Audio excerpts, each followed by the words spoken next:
keluar Indonesia, yang berbeda suku, agama, ras, golongan, budaya, kebiasaan, pemikiran.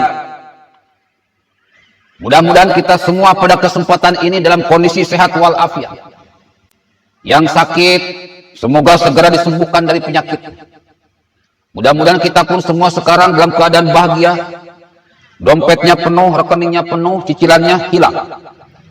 Bagi yang saat ini dalam kondisi tertekan karena dompetnya kosong, karena rekeningnya kosong dan tagihannya penuh, mudah-mudahan segera dipenuhkan dompetnya, segera dipenuhkan rekeningnya, segera dilunasi semua tagihan-tagihannya. Kalau semuanya sudah dalam kondisi baik, jangan lupa jihad harta. Mudah-mudahan ibu bapak hadirin pemuda-pemudi sebangsa setanah air dimanapun kalian berada, panjang umurnya dan punya rezeki yang berlimpah ruah. Amin ya Allah ya Rabbal Alamin. Ibu bapak hadirin pemuda-pemudi sebangsa setanah air dimanapun kalian berada, tidak ada satupun umat Islam, ya bu, bapak-bapak hadirin pemuda-pemudi sebangsa setanah air dimanapun kalian berada, ibu bapak hadirin pemuda-pemudi sebangsa setanah air, tidak ada satupun umat Islam yang tidak sedih, yang tidak menangis, yang tidak kecewa, yang tidak marah, yang tidak jengkel ketika Nabi besar Muhammad Rasulullah SAW dihina. Benar apa betul bu? Benar apa betul pak? Benar apa betul pemuda-pemudi bangsa setanah air? Kita marah, kita sedih, kita kecewa, kita jengkel ketika Nabi besar Muhammad Rasulullah SAW dihina, dibikin kartun. Tetapi dalam mengekspresikan kekecewaan kita ini, dalam mengekspresikan kedongkolan kita ini, dalam mengekspresikan semua kesedihan, tangisan ini, semuanya harus berdasar kepada tuntunan Al-Quran dan Sunnah. Kata Allah ibu, kata Allah bapak, pemuda-pemudi sebangsa setanah air, kata Allah, A'udzu billahi minasyaitonir rajim. Bismillahirrahmanirrahim. Wa anihkum bainahum bima anzalallahu wa la tattabi'u ahwa. Selesaikanlah semua perkara yang ada, yang terjadi di antaramu berdasarkan apa-apa yang diturunkan oleh Allah Subhanahu wa ta'ala. Apa ibu, apa bapak, apa pemuda-pemudi sebangsa setanah air dimanapun kalian berada, apa yang dimaksud apa-apa yang diturunkan Allah tersebut? Syahrul Ramadan alladzi unzila fihi al-Qur'an hudal linnas. Al-Quran diturunkan oleh Allah Subhanahu wa ta'ala pada bulan Ramadan sebagai petunjuk bagi manusia, sebagai solusi dari semua masalah yang terjadi di siang dan malam. Ekspresi kesedihan kita harus berdasarkan pada Al-Quran. Ekspresi kekecewaan kita harus berdasarkan kepada Al-Quran. Ekspresi kejengkelan kita harus berdasarkan kepada Al-Quran. Kesedihan ini, tangisan ini harus berdasarkan pada Al-Quran. Apa kata Al-Quran? Ya ayyuhalladzina amanu ista'inu bisabri wassalah. Hei orang-orang yang beriman, jadikanlah sabar dan salat sebagai obat kekecewaanmu, sebagai obat kedongkolanmu, sebagai obat rasa sedihmu, sebagai obat rasa tangismu ketika Nabi besar Muhammad Rasulullah SAW dihinakan. Ini ujian bagi kita. Ini ujian bagi bapak-bapak dimanapun kalian berada. Ini ujian bagi ibu-ibu dimanapun kalian berada. Ini ujian dari pemuda-pemudi sebangsa setanah air dimanapun kalian berada. Ini ujian bagi umat muslim dimanapun kalian berada. Dasarkan semuanya pada Al-Quran. Jadikan salat dan sabar sebagai penolongmu. Innallaha ma'as sabirin. Allah beserta orang-orang yang sabar. Jadi orang-orang yang mengatakan bu, Bapak-bapak hadirin pemuda-pemudi sebangsa setanah air, menghujat habis-habisan, mencerca habis-habisan, memboikot produk Prancis, bahkan ada orang yang membunuh penghina Nabi besar Muhammad Rasulullah Shallallahu Alaihi Wasallam. Mereka adalah golongan yang menjadikan agama ini sebagai tontonan, bukan sebagai tuntunan. Emosinya meledak-ledak, emosinya meluap-luap. Siapa yang ngajarin seperti ini? Allah gak ngajarin umat Islam untuk meluapkan emosinya. Allah gak ngajarin umat Islam untuk memenggal kepala penghina Nabi besar Muhammad Rasulullah Shallallahu Alaihi Wasallam. Muhammad tidak pernah mengajari umat Islam untuk meluapkan emosinya. Nabi Muhammad tidak pernah mengajari umat Islam untuk memenggal para penghina Nabi besar Muhammad Rasulullah Shallallahu Alaihi Wasallam. Kata Rasul, kata Nabi, man salimal muslimuna min lisani wa yadihi. Muslim yang terbaik yang dibangga-banggakan oleh Allah Subhanahu wa taala. Muslim yang terbaik yang dibangga-banggakan oleh para malaikat yang ada di langit yang selalu bertasbih setiap pagi dan malam. Muslim yang terbaik yang dibanggakan oleh para nabi. Muslim yang terbaik yang dibanggakan oleh seluruh umat manusia adalah muslim yang lisan dan tangannya tidak pernah dan tidak akan mungkin menyakiti orang lain. Memboikot produk Prancis. Kira-kira menyakiti orang lain atau enggak? Jelas ini sebuah perbuatan yang menyakiti orang lain. Memenggal kepala orang yang menghina Rasulullah Shallallahu Alaihi Wasallam. Apakah ini sebuah perbuatan menyakiti orang lain atau enggak, Bu? Apakah ini sebuah perbuatan yang menyakiti orang lain? Enggak, Pak. Pemuda-pemudi sebangsa setanah air memenggal kepala, leher penghina Rasulullah Shallallahu Alaihi Wasallam. Apakah sebuah perbuatan yang menyakiti orang lain? Iya, Bro.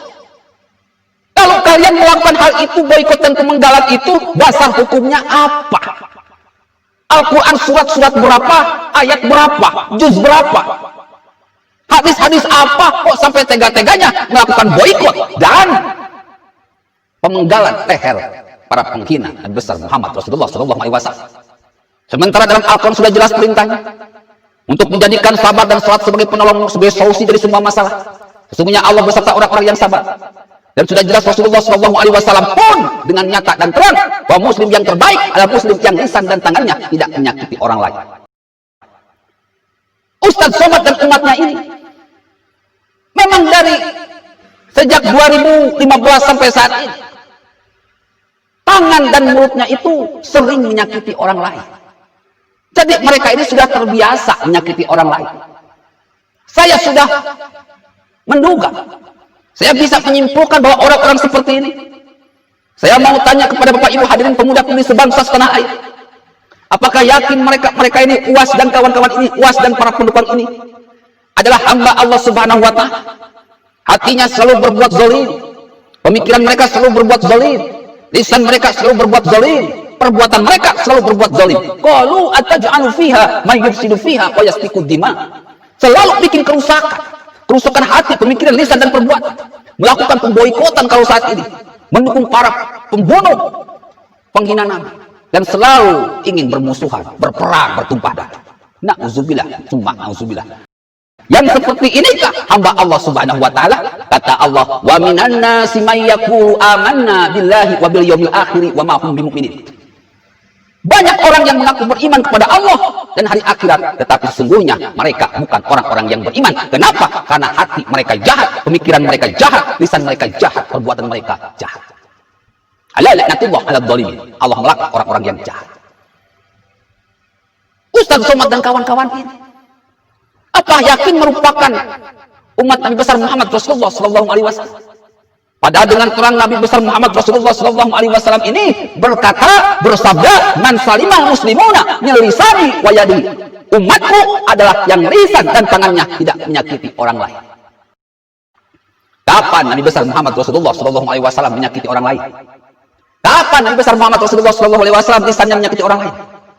Kapan Nabi besar Muhammad Rasulullah Shallallahu Alaihi Wasallam tangannya menyakiti orang lain? Nabi besar Muhammad Rasulullah Shallallahu Alaihi Wasallam ada teladan di mana dia tidak ada sedikit pun lisan dan tangannya menyakiti orang lain. Mereka Ustaz Somad dan umatnya ini sering menyakiti orang lain tangan dan lisannya. Yakin mereka ini para pengikut Nabi besar Muhammad Rasulullah Shallallahu Alaihi Wasallam? Tidak, bro. Kata Nabi, umatku adalah man salimal muslimuna min lisanihi wa yadihi, yang lisan dan tangannya tidak menyakiti orang lain. Jadi tolong kepada kalian rakyat Indonesia dan umat Islam dimanapun kalian berada, kasus penghinaan Nabi ini ujian bagi kita untuk menampilkan akhlak mulia, berpikir secara cerdas, berakhlak secara cerdas, sehingga kemuliaan ini bisa menyadarkan mereka, para penghina Nabi ini. Dengan berdakwah dengan akhlak inilah sebuah kekuatan dari Islam, sebuah kekuatan yang bisa memunculkan kehebatan Islam. Karena kehebatan Islam bukan dari alat perang, kehebatan Islam bukan dari senjata biologi, bukan dari alat transportasi, bukan dari alat komunikasi. Kehebatan umat Islam dari dulu hingga sekarang adalah dari akhlak yang mulia. Innama bu'istu liutammima makarimal akhlak. Kata Rasul, aku diutus untuk menyempurnakan akhlak manusia. Saya mau tanya, memboikot produk Prancis apakah sebuah akhlak? Bukan, Mas. Akhlak tidak mulia. Memenggal leher kepala penghina Nabi, apakah akhlak mulia? Bukan, Mas. Lalu mereka ini meneladani siapa? Setan, iblis. Berarti mereka ini, Was dan kawan-kawan ini, umat dan umatnya ini, orang pengikut setan dan pengikut iblis kalau begitu. Karena meneladani setan dan meneladani iblis, hatinya, pemikirannya, lisannya, dan perbuatan. Tidak taat kepada Allah, tidak taat kepada Nabi. Nauzubillah, summa nauzubillah. Kalian wahai umat Islam dimanapun kalian berada, sadarlah bro, sadar bro. Mulai sekarang kalian dengarkan ustadz-ustadz, kiai-kiai, ulama-ulama, habaib-habaib yang punya ketenangan jiwa, orang-orang makrifat, ulama-ulama ini yang bisa membawa ke dalam Allah Subhanahu wa taala, irji'i ila rabbiki radiyatan mardiyah, kembalilah kamu menghadap Tuhan dengan ridha, lagi diridhoi. Fadkhuli fi ibadi, dan akan membawa kita masuk ke dalam golongan-golongan yang dicintai oleh Allah Subhanahu wa taala dan Rasulullah sallallahu alaihi wasallam. Wadkhuli jannati, dan akan membawa kita ke dalam surganya Allah Subhanahu wa taala yang sangat kita cita-citakan dan sangat kita impi-impikan. Pada kesempatan ini saya hanya memberikan watawasau bil haq watawasau bis sabr, saling menasihati dalam kebaikan, saling menasihati di dalam kesabaran. Tugas saya menyampaikan, tidak memaksakan. Semuanya terserah bapak-bapak, ibu-ibu, hadirin, pemuda-pemudi sebangsa setanah. Apakah akan mengikuti orang-orang yang lebih mementingkan hawa nafsu daripada tuntunan Al-Quran dan Sunnah? Atau memang ingin mengikuti orang-orang yang mutmainah, yang jiwanya tenang, dimana lebih mementingkan tuntunan Al-Quran dan Sunnah daripada hawa nafsu? Billahil taufiq wal hidayah. Wassalamualaikum warahmatullahi wabarakatuh.